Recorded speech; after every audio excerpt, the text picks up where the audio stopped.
Nomor satu, kata-kata labrak itu nggak pantas digunakan kepada saya. Karena saya memiliki rekaman video dari mobil saya.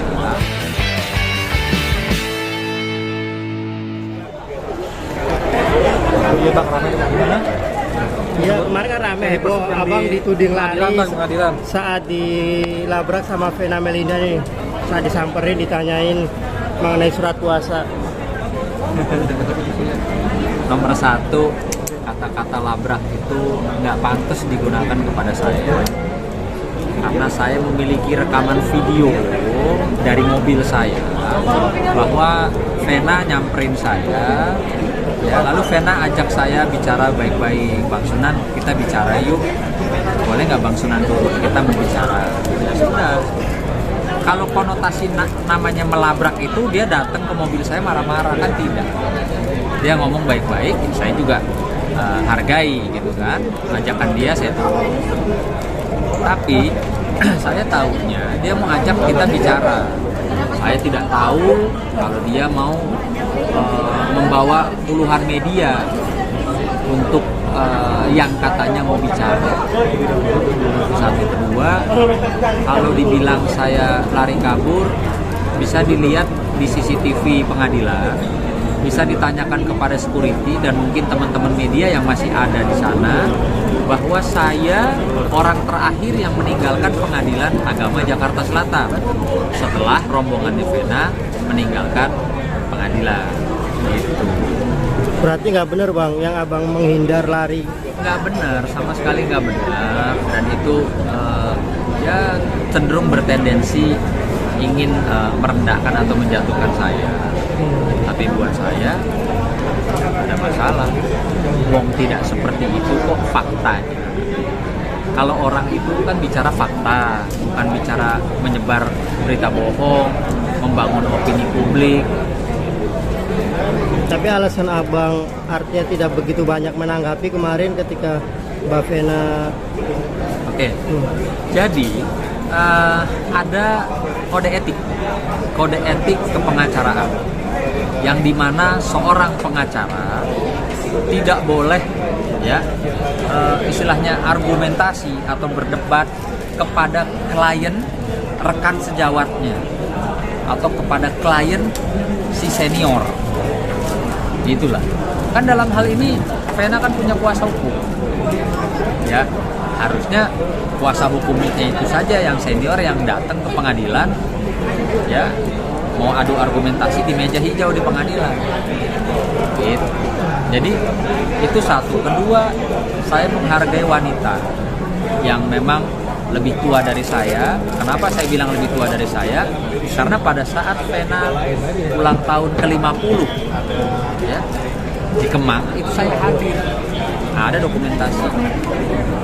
Jadi saya menghargai dia sebagai orang yang lebih tua dari saya.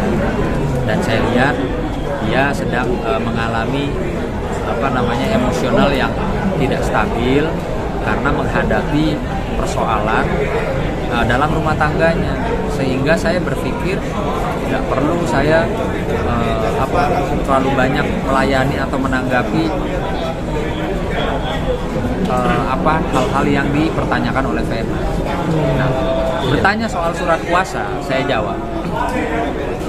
Saya itu jelas-jelas sudah ditunjuk resmi oleh Ferry Irawan untuk menjadi kuasa hukum. Bukan di kasus KDRT, tapi di kasus ya atau di sebagai pemohon untuk talak cerai. Dan pasti saya punya surat kuasa. Kenapa? Karena saya sudah bersidang 2 kali sidang. Surat kuasa saya sudah diperiksa sama majelis hakim. Ya, izin praktek saya sebagai anggota organisasi advokat sudah diperiksa, ya, dan berita acara sumpah saya selaku seorang advokat sudah diperiksa. Artinya, kata siapa saya tidak memiliki surat kuasa sebagai kuasa hukumnya Ferry, gitu loh. Itu saya bilang sangat-sangat keji ya kalau ada orang memfitnah saya nggak punya surat kuasa lah, saya ngomong di media. Nggak mungkin lah saya ngomong di media kalau saya nggak punya surat kuasa. Gitu.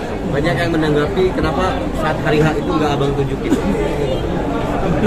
Surat Karena itu permintaan dari beliau, Vena. Kenapa?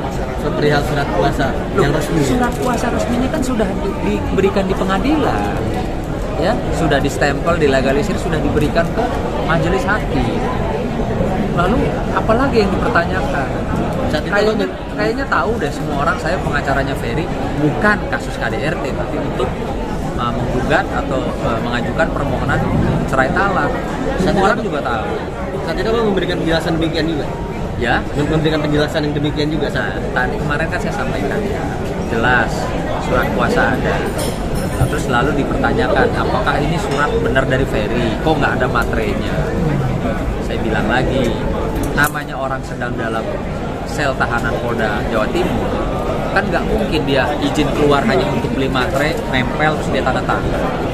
Gitu loh. Jadi sudahlah, nggak perlu ngeledek-ngeledek saya.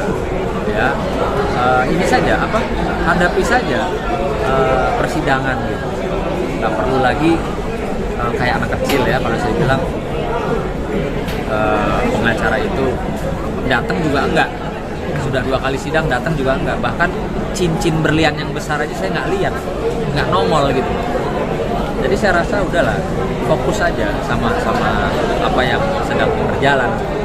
Bang, artinya kaget juga nggak sih Bang melihat Vena yang kemarin begitu berani, artinya mempertanyakan ke Abang secara langsung kan? Biasa kan Gini, Bang Vena ini justru sejarah ya, sejarah yang kalau buat kami kemarin banyak para advokat senior ya dan pengacara yang menghubungi saya.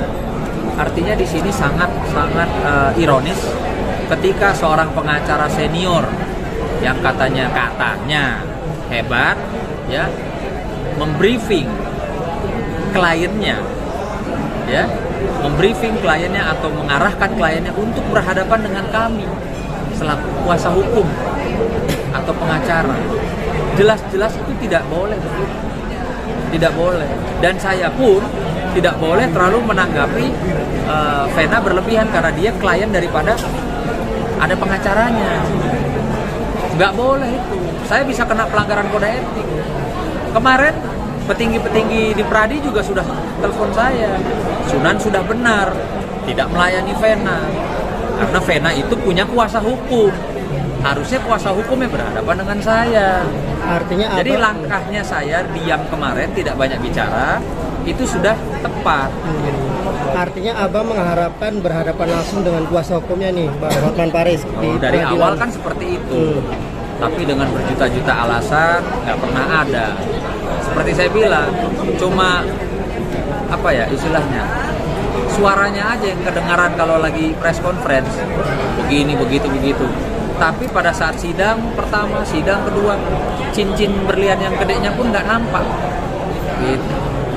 Bang, kemarin Bang Hotman juga menanggapi katanya Abang harus banyak jam terbangnya gimana nih Bang sebagai advokat gitu Bang. Justru saya ini kan memang masih junior. Kalau bicara jam terbang sudah pasti dia lebih dulu jadi pengacara. Dia lebih dulu jam terbangnya sudah pasti lebih banyak dari saya. Artinya saya selama ini respect menghargai beliau karena itu. Ya, jadi kalau saya rasa dengan dia membriefing kliennya untuk berhadapan dengan saya itu sudah istilahnya nggak masuk akal ya, nggak masuk akal. Mana ada orang seorang klien yang membutuhkan pendampingan ya, tapi malah dia di briefing dia suruh jalan sendiri berhadapan dengan pengacara. Maka buat saya juga nggak mau terlalu melayani Vena gitu. Karena Vena itu membahas masalah hukum dengan saya ya, pakai mempertanyakan surat kuasa lah, mana materainya. Udahlah, saya kan bukan baru pengacara baru kemarin, nggak mungkin saya bisa beracara tampil pansos di wartawan kalau saya nggak punya surat kuasa, nggak mungkin, nggak ada kapasitasnya. saya gini, jadi harus dipengerti ya bahwa yang dibilang pansos itu ketika dia tidak berkapasitas tapi ikut bicara dalam kasus-kasus yang sedang viral. Loh, saya kan berkapasitas, saya pengacaranya Ferry, gitu loh. Kenapa saya dibilang pansos? Orang saya pengacaranya. Justru yang pansos itu orang-orang yang tidak ada kapasitasnya tapi ikut bicara, itu pansos. Ada kesan Bang kalau beliau itu meremehkan kasus ini? Loh, bukan ada kesan, kan beliau sudah menyampaikan bahwa ini kasus pinat apa sih bahasa Inggrisnya? Kaca. Kasus kaca. Oke, kasus kaca. Kenapa baru sekarang ngomong kasus kaca? Dulu di awal menggebu-gebu, ya kan? Wah, ini kasus ini harus itu. Kita akan lakukan gugatan. Kan yang menggebu-gebu siapa? Masa kok sekarang tiba-tiba karena kalah cepat dengan saya terus langsung bilang ini perkara pinat, perkara kacangan. Kalau kemarin dia nggak kalah cepat sama saya, mungkin dia tetap menggebu-gebu, ya kan? Begitu. Oke?